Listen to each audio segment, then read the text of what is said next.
আজ হোলি, জিএফ কে রং লাগাতে যাবো। জিএফ এর স্মৃতি একদম রাঙাবো। কি দিয়ে রাঙাবো? আচ্ছা মায়ের সিঁদুরটা একটু ঢেলিয়ে নি, লাল আবিরের সাথে মেশালে কেউ টেরই পাবে না। একদম রাঙিয়ে দিয়ে আসবো স্মৃতিখানা। চলে চলে চলে রে।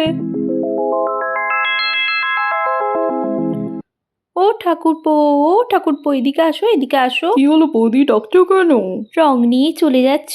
হি, হি, হি। আমার গালে রং লাগাবে না? না বৌদি, তোমার গালে রং লাগাতে পারবো না, তোমার শাশুড়ি রাগ করবে।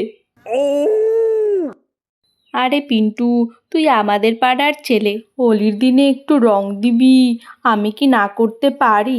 লাগা, গালে একটু লাগিয়ে দে। আজ সুযোগ পেয়েছি, আজকে বৌদি স্মৃতিটা একদম রাঙিয়ে দেব। আরে বাবু, তুই এখানে? আমার সিঁদুরটাও রঙের মধ্যে ঢেলে নিয়ে চলে এসে, জানিস না সিঁদুর আর রং কখনো এক হয় না। ও তোর ছাড়া বিটকে দূর হ। রঙের মধ্যে সিঁদুর মিশিয়ে কারোর স্মৃতি রাঙাতে যাবেন না, তাহলে এমনভাবে জুতোর বাড়ি খাবেন। ভিডিওটা ভালো লাগলে অবশ্যই লাইক, কমেন্ট, শেয়ার করে দেবেন।